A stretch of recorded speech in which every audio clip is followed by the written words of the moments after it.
Hello, welcome back to the Elite Football Show. We have another player analysis show. I'm Haider Rabani. I hope you're doing well. We have another episode with Coach Pandey. He is a good friend of mine, Manchester United fan, football writer, and he's a big fan of Serie A. He's got great knowledge when it comes to player analysis, so he is back on the show, and he'll be doing a lot more shows with me. Coach, welcome back. How are you doing today, my friend? Nah, I'm pretty good. I mean, of course, we aren't as great as I think the last time I came in, we were pretty much winning every single game. Not quite these days, but yeah, I'm happy with second or maybe third. So yeah, not too Yeah, bad. yeah. Last time was before the Sheffield United game and the Arsenal game, and look, we've just come off a 9-0 victory, which you can never complain about that. Yeah, But what we have seen, I think, in the last couple of weeks, especially the Arsenal game and the Sheffield United game, is we did see the deficiencies of this side. Something we said last time was that this United side, while there's definite progress, yeah, I'm not too sure they have the squad. They have too many holes in key positions to win the Premier League. Would you agree with that? yeah, yeah, pretty much. Because as I said, when we did the Amad Diallo thing, that we don't really know how to run the channels, when to stay wide, when to run in behind. I think that if we I constantly put this up on Twitter that people constantly undervalue the thing about the thing about width on the pitch.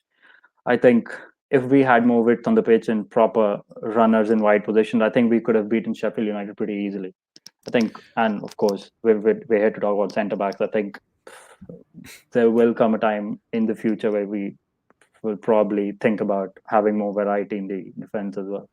Yeah, I agree completely. I think there's a big thing that I think a lot of people don't understand as well, the importance of width. And we saw that with our fullbacks, didn't we, against Southampton? Naturally, Southampton were down to 10 men. And this is recorded before the Everton game. So you guys, this will be out on after the Everton game. So if you're listening to this, we don't know the score because we obviously don't know and we can't look into the future. Hopefully United win. But, something United's fullbacks did very well, of course. And we haven't seen it enough. Luke Shaw's been doing it 1 second, not as much, though, but they both provided a lot of width for Manchester United. They got forward. But I think when we're going to talk about centre backs today, but we're going to talk in particular about Nikola Milenkovic, who plays for Fiorentina. There were reports that came out today or yesterday even that Manchester United interested. We're both not convinced, but we'll talk about that a little bit later, whether United will put a bid in for him in the summer. But talk to me about your view on our current centre-back situation, because when I look across the board, I mean, we've got Harry Maguire, Victor Lindelof, who are Ollie's first choices. Eric Bailly has done well to get back into fitness.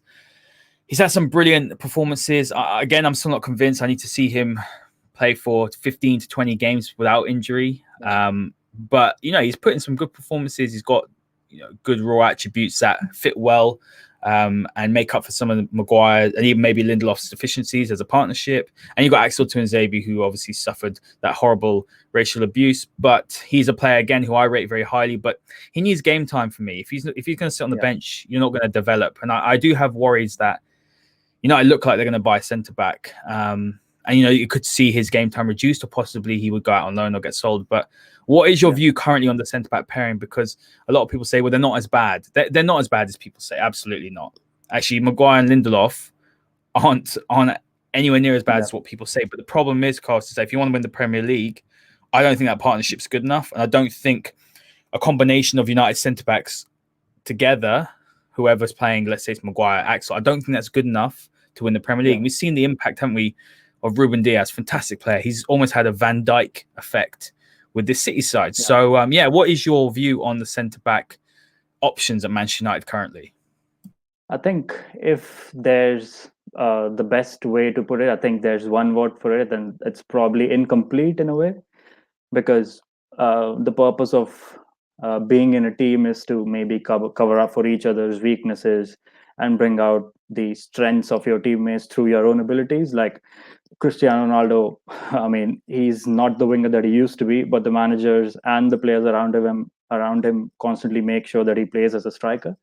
So in a way, his weaknesses sort of get erased because of how the team functions. I think United. We've got about 4 defensive options in the centre back area, but you look across the board, you think only one of them guarantees you maybe 40 games a season, and that's Harry Maguire. Because I think Victor Lindelof's situation, I mean, his injury situation is about to get, let's say, a bit complicated in the next few months. Maybe a bit similar to Samuel Umtiti in terms of the fact that maybe he needs a long-term operation, but He definitely needs operation on his back, doesn't he? He's been playing for like a year now like this. Yeah, it's almost like they're just delaying it, and they're just sticking to temporary sort of solutions and delaying the major surgery so that he can just play some games regularly. And like the thing with Umtiti and I think with Lindelof as well is that they don't want to miss about 6 months of action because of that back problem. And if they do, United will be missing a lot of what they offer. We know I think he's still a doubt for the next game against Everton to Anzebe. You never know about when he's fit, when he's willing to play, when he's going to play regularly, when he's going to play 35 games in the season. He's not done that yet. He didn't do that at Aston Villa either. I think when he went to Villa, he was a bit injured when he initially went there, but then started playing in the second half of the season much more regularly. So I think in terms of that, United seriously need another centre back option. And secondly, we talked about the width in that team. I think that width in the team also comes from how these centre backs distribute the ball in wide to the wide areas. Like you look at Harry Maguire and the passing angles that he creates. I think that is one aspect of Harry Maguire that is very much underrated. Like since United don't really have a left-sided centre back, or say a left-footed centre back, a natural left-footed centre back, Maguire is someone who covers up for that because he's someone who's just about every single pass that he plays is usually towards the left to the player who is maybe the fullback, the wing back, or maybe Fred or Matic because they're usually positioned down that side. He technically just performs the role of a left centre back, and people tell me sometimes that Maguire should be shifted to the right centre back role. I don't think he's a right centre back. He should be playing where he really is right now. And I mean, United just need maybe one more option, and then I think in the future they'll need another option to make sure that they make proper use of the width on the pitch, which they sometimes can't do. Maguire can, but a lot of it is down to the issues further up the pitch sometimes. And I think to protect Maguire, you need more defenders who can cover up for his weakness and make him look like really the sort of defender that's worth 80 million, 75 million, whatever. So I think it's incomplete and uncertain in many ways. So I think a couple of players or at least one player is still needed. I completely agree. I think what a lot of people, there was a lot of questions going around the summer when we were linked very heavily with Pau Torres, and I think Pau Torres still is the number one target. Although, you know what, Carlos, I would not be surprised to see Manchester United go for someone like Ramos for a year or two. I really wouldn't. I mean, I think the reports are pretty concrete. His wages would be about £250,000 per week or so, which is within Manchester United's. I say wage structure because our wages are crazy, but that's why I don't think we'll go for Alaba. I mean, there was reports today, Alaba's Real are stalling because they've got money problems, but he's going to ask for 12 million after tax, £12 million. That's the equivalent of what, £500,000 a week. That's another Sanchez.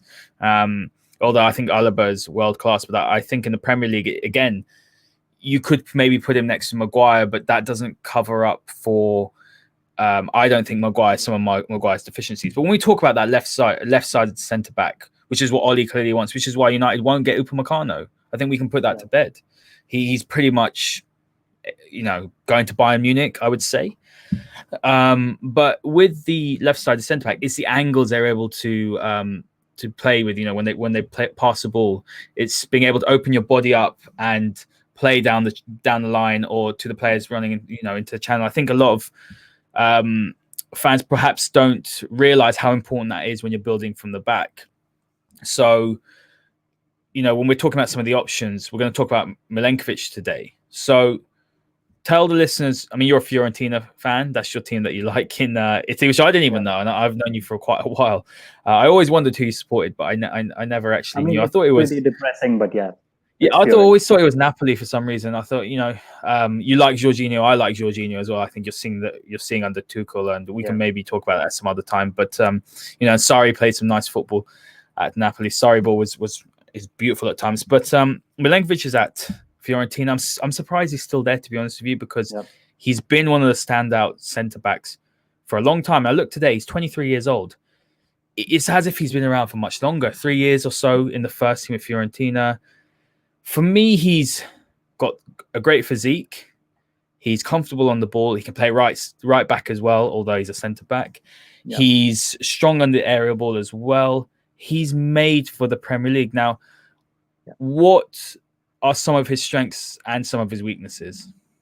I think since I've watched him regularly over the last 2 3 years, I've not quite seen one weakness in him, in the sense that there's nothing in him that stands out. I mean, there was this game against Napoli that Fiorentina lost pretty heavily, and that was probably the worst game I've seen Milenkovic play. He was constantly sort of run ragged by Insigne.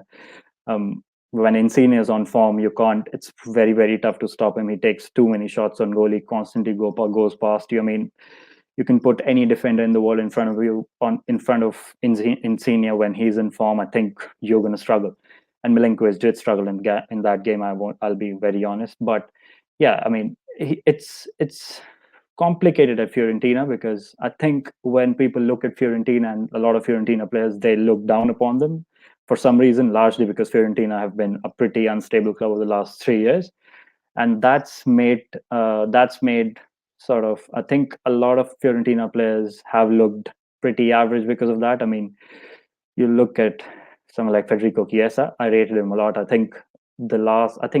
year in the summer transfer window, when I came on, I talked about why United should possibly consider Yeah, you signing, and did. he's And going people to said, Juventus. he had 5 goals, 4 assists? Like, oh, his numbers are rubbish. Look at him at Juventus Yeah, now. I think he's been yeah, probably their exactly. standout player. Yeah, and I think the problem with Fiorentina is they hold a lot of players back, which is sad, but it's the reality of the situation. Like, Cristiano Biraghi went to Inter for a season. I think he wasn't great, but he was still the best chance creator from the left back position in the leagues. And at Fiorentina, he's done the same, but he can't quite defend. That's his biggest problem. And for Milinkovic, I think um, he's someone who, I think he takes about 18 to 19 touches per game in the defensive third, which I think will certainly rise if he plays for a club like United or Milan or Juventus or Inter. And even at that point, I think he does pretty well in when it comes to carrying the ball from the right side of the pitch and progressing the ball forward. And I think it's one of his strengths, because you look at a lot of natural fullbacks who went on to become centre backs, even David Alaba in that case. These are players who are specialists at carrying the ball, especially when they have a lot of the ball and a lot of possession, especially in let's say possession heavy teams. If you give Nikola Milenkovic to a Maurizio Sarri team, he'll probably bring the best out of him. He's just that kind of a player, and he'll probably make him maybe one of the top 20 defenders in the world. I think Milenkovic certainly has that sort of potential. So I think he's got a lot of strengths. He can just do just about everything you can demand out of him. There can be one of those games in maybe 1 in 20, 1 in 30, where Lorenzo Insigne turns up in world class form and goes past him and absolutely murders him. But yeah, it's almost natural when for any defender in the world. I mean, that game against Napoli was pretty poor from him, the worst this season, let's say. But yeah, he's always been a very very consistent performer. I must say that he's there was a period of time when, I think this was last season, where he scored a lot of he was one of the best aerial defenders when it came to scoring from headers, from set pieces, and that comes from his tall physique. I think he's 6'3", 6'4", or something. I don't quite know the exact height, but he's pretty tall. And we know that he's Serbian. We've got Serbian connections, and when it comes to centre backs, and we've got a Serbian connection at defensive midfield as well now. And we know how Ole likes to do deals these days, use older contacts and stuff. I think in a way, Milenkovic would suit United, but I think there are better options there.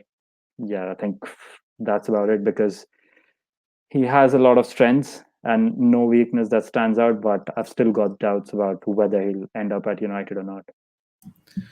I agree. The Serbian thing's important because you do see sort of Vidic traits. I'd say he's better on the ball than Vidic. I mean, that's saying a lot. Vidic was a fantastic, fearless defender, and he could play out the back because we saw him, but he had Rio Ferdinand next to him.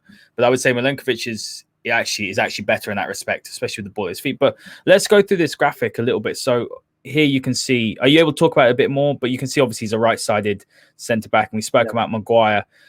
Do you think that,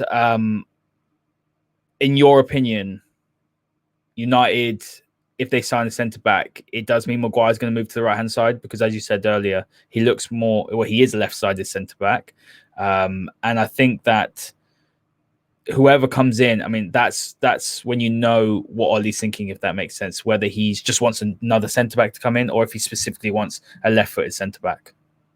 I think the idea is to make sure that just to shift Maguire to the center of the back three, which United have played many times, especially in the bigger games since last season. Because when United don't have a naturally left-footed centre back, the issue is that Luke Shaw has to play at left centre back, which isn't his natural position, even though he's done pretty well in that position. But playing Alex Telles in that position makes sure that you expose one of his weaknesses, because Alex Telles isn't a great ball carrier. He's more of a, as I said, he's more like Cristiano Biraghi himself. He's very good at crossing. He almost spams crosses into the final third. That's what he is. But Luke Shaw is much more of a well-molded player. I think when you take Luke Shaw out from that left back or left wing back position, you sort of, I mean, you sometimes limit what United are as a team, and in terms of how United build up from the back. So I think when Shaw plays as centre back, you sometimes see that United aren't great when building from the back. Yeah, I agree with that. I think that's a big thing to note as well about Telles. I know we're talking about Milenkovic, but just the listeners about Telles, because I was speaking to someone yesterday and he said to me that he thinks Ole's building a squad. And it's a good point. I've never thought about it. He's building a squad with tools to do almost anything. So he's got Luke Shaw, who's the progressive carrier of the ball. He'll get up and down the flank, but Telles is there for if United want to play three at the back with a wing back. So these sort of things. He's trying to build the squad so that it has a little bit of everything. But guys, let's talk about the graphic. Are you able to explain it to listeners? If you're listening to this on Spotify, Apple Podcasts, what we have here is a graphic from Smarter Scout, where, just 1 second, car's coming back in. Okay, you're right, mate. Can you hear me? Yeah, I can hear you. Okay, I think my Wi-Fi went off or something. Yeah, your face paused. I'm gonna just tell my brother so he can edit this out.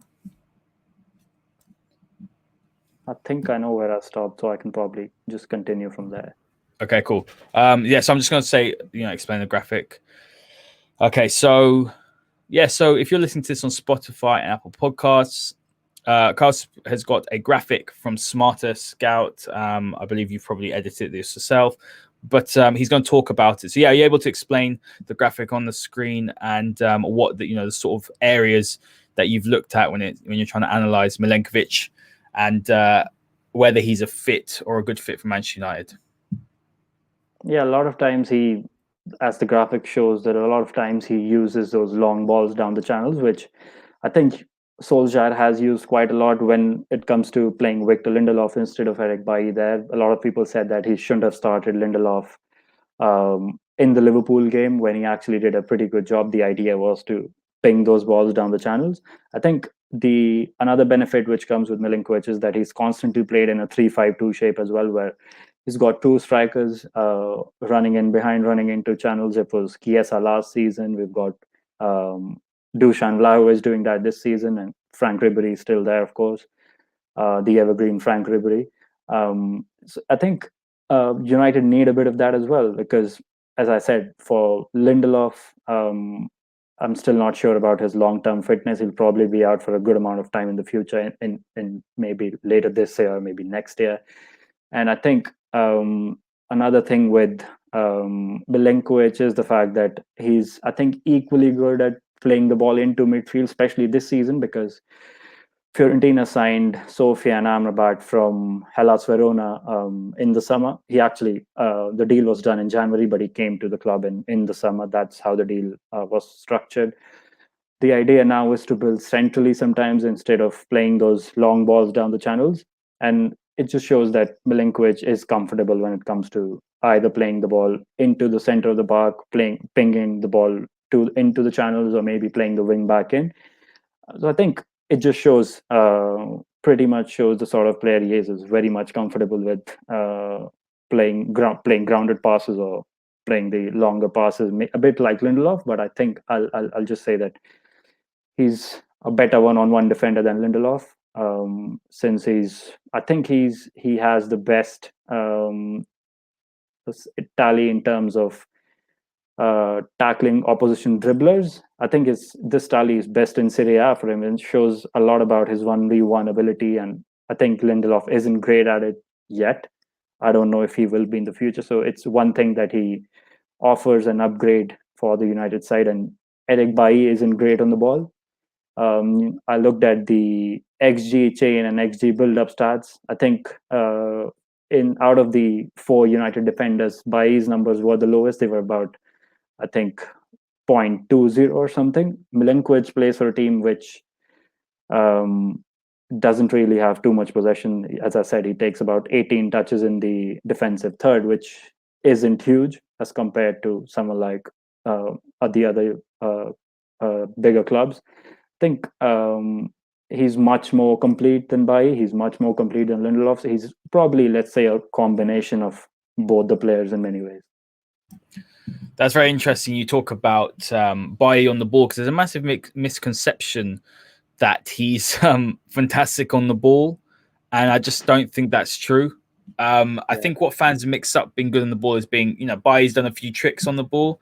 It's not that Bailly's bad. He's not Chris Smalling level on the ball, but being good on the ball means your ability to start the attacks, your ability to pass through the lines, your ability to play those long balls like you spoke about, which Lindelof's probably the best at doing, I would say. And that's the thing, you mentioned Lindelof.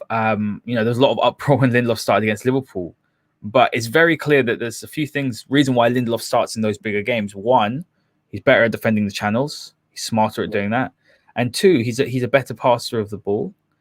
Just generally he is. Like there's no doubt about it.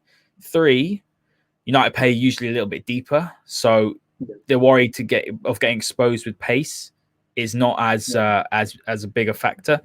And the final point as well, and this maybe isn't spoken about enough, but he's a massive talker. He's known to be a very vocal player in the dressing room, and also it doesn't look like it. I mean, we don't see this, but a lot of people have said this. A lot of reports have come out that he's one of the key sort of communicators at the back. So all of these things together, I think we talk about pace a lot, don't we? We talk about, Harry Maguire needs a fast centre-back next to him. But it's not just about pace, is it, Carlos? We don't need the quickest centre-back in the world next to Maguire. We actually need someone who is comfortable in many, many areas, one-on-one tackling, which is huge for Ole. He wants to be able to push the fullbacks up forward. But unfortunately, the problem is at the moment is if you look at our two centre-backs, all of the centre-backs actually, 1v1 tackling, I'd say Axel's good at it because he's got the pace. Bailly, okay, but I think Lindelof, not particularly good in the duels. And I would say Maguire as well, slow. So in regards to talking about these, our current options, where does Milenkovic, do you think, rank out of all our current centre-backs?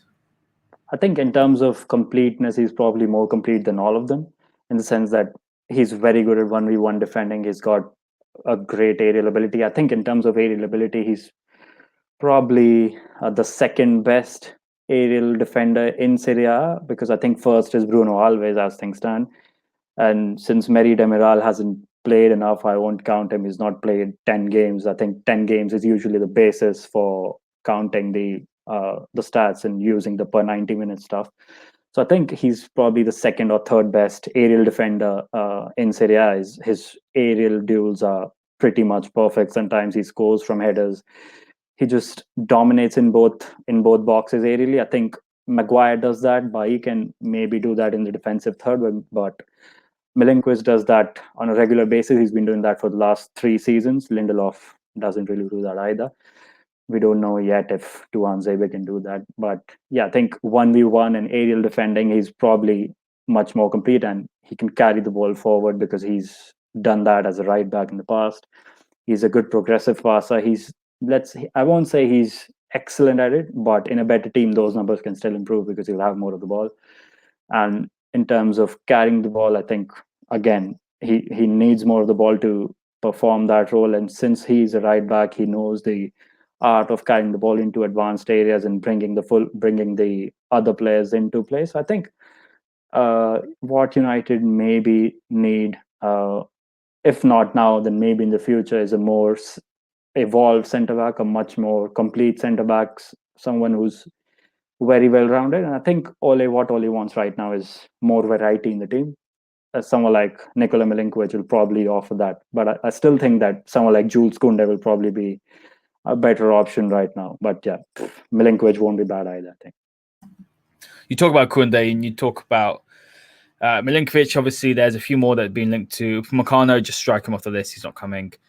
Yeah. Pau Torres, we've spoken about before. He is probably going to be the number one target. And actually, I think he'd be a really nice addition to Manchester United, especially the way he reads the game. His passing range is fantastic. He's a progressive passer as well. He's looking forward a lot of the time, and he is probably Spain's next up and coming centre back, I would say. But in terms of the likelihood, you've already mentioned, it's probably not going to happen. But Man United do retain a long-term interest in Milenkovic, but a lot of it dates back to Jose Mourinho's time. And Jose Mourinho is also a massive, massive fan. Mourinho was a fan of Diaz, Koulibaly, Milenkovic, Harry Maguire. Yeah. I mean, you're thinking about the first three that I've just spoken about, Koulibaly, Milenkovic, and Diaz. If any of them were Manchester United, I think would be a lot much better side. Yeah, exactly. It's quite crazy. United have never went and got those sort of centre backs. But anyway, we're here where we are, and we've got Harry Maguire. But in terms of what you've heard of people you've spoken to, around sort of Serie A and stuff like that, where is he more likely to go if he's not going to go to Manchester United? I think the likelihood is that he'll stay in Italy as of now, because what's been going on is that Milenkovic came out and said that he's happy to sign a new Fiorentina contract.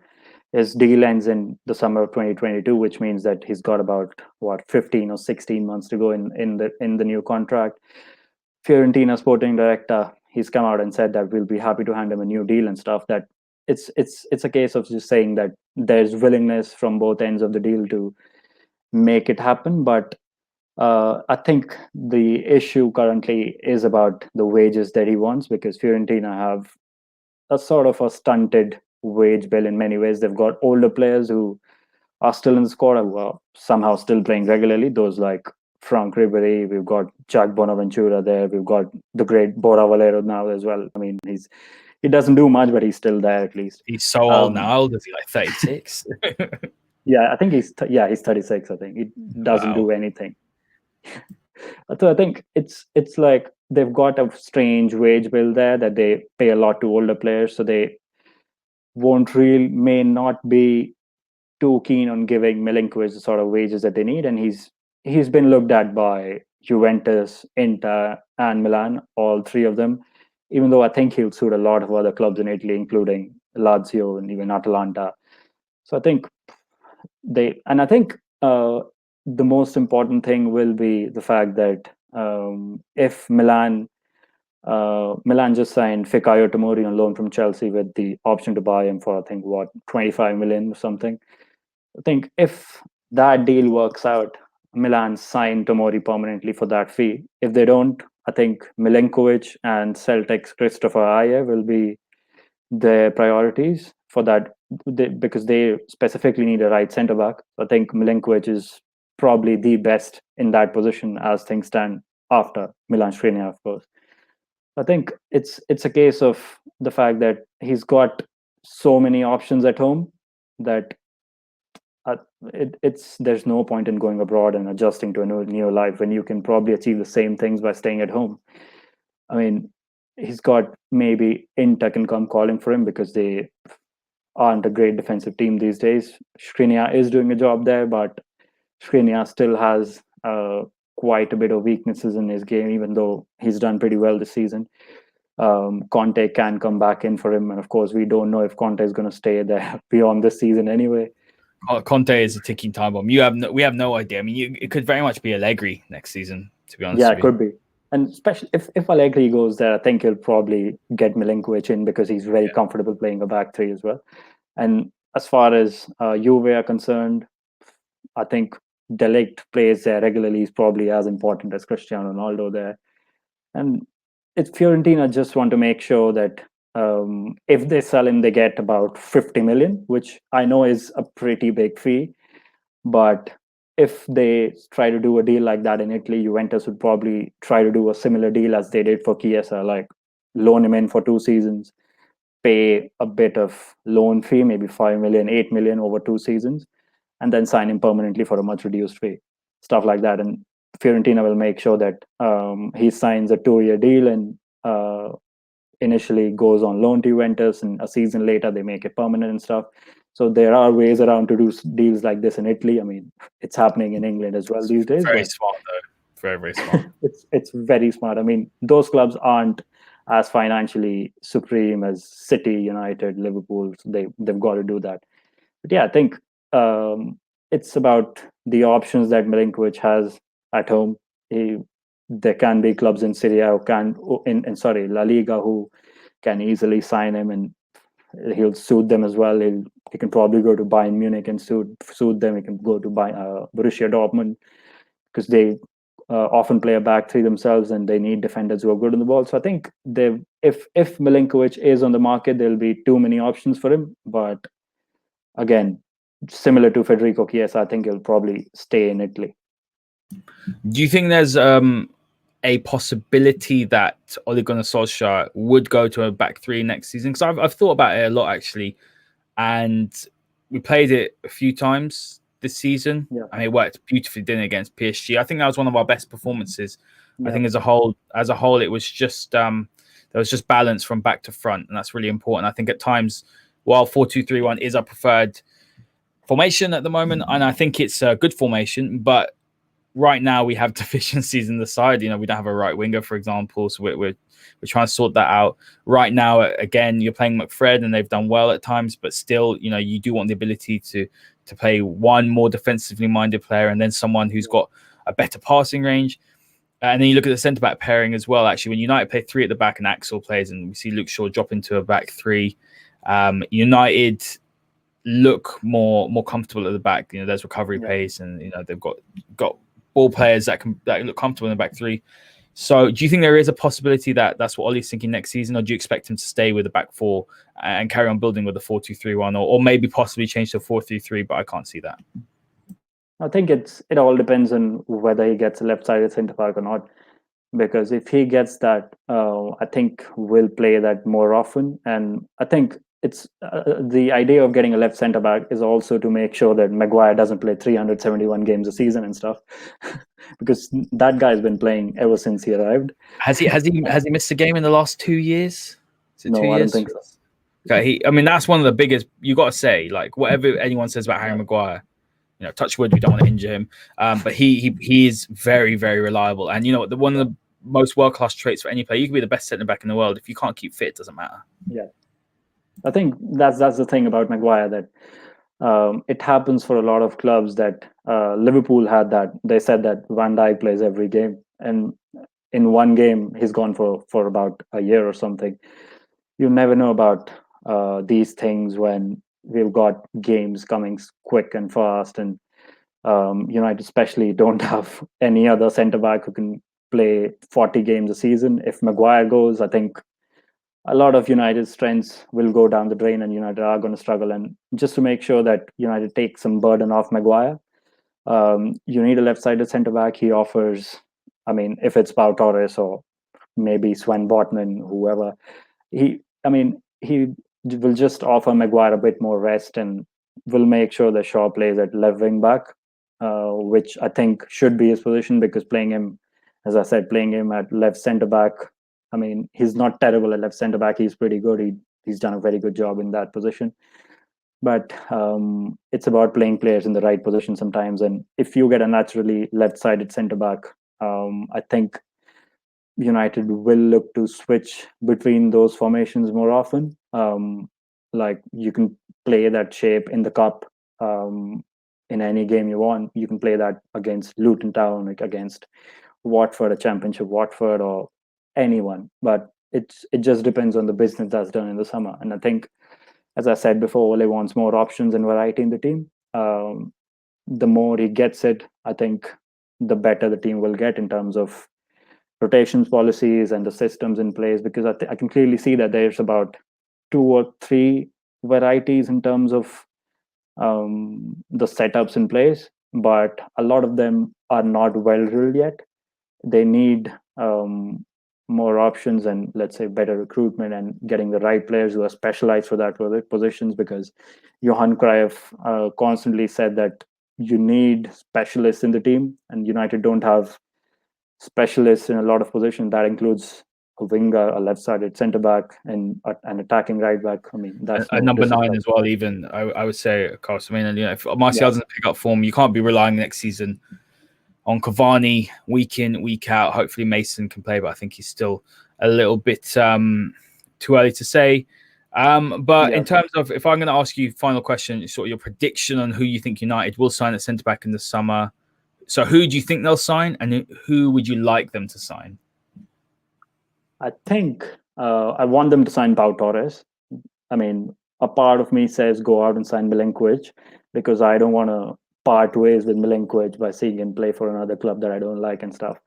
I want him to stay at United or Fiorentina, maybe go to Celtic, because I like Celtic as well, but he can't play there. Of course, they're pretty poor in terms of a lot of things, basically. But I think when it comes to the left side of centre back, I think Pau Torres suits United a lot, and I think, depending on what the release clause is, there's still conflicting reports about what it really is and whether it exists or not, and how much Villarreal can demand for a player like him, because we seem to have pretty good relations with Villarreal, with Bailly and a lot of players in the past. So I think it's a deal which can happen, but with Real possibly losing Ramos, and there's still doubt about whether they can get Alaba in or not. I think it's going to be a chase, but in the end, I think United might just end up with Pau Torres. I've got this sneaky feeling, because he's been at the top of the shortlist for a while now, and United have got connections with Villarreal. We've got Spanish players who can maybe help us do a deal. We've got De Gea. We've got the old Ander Herrera connection and stuff. So I think it's a deal which can happen, and I want it to happen as well. I expect that one to happen, especially when you saw the reports coming out about last week, which Real Madrid and Barcelona are both skint. We know that. Yeah. And I don't expect them. I mean, they say the release clause might be 60 million euros. I think that's quite high. I think I'd expect it maybe to be out 50, maybe.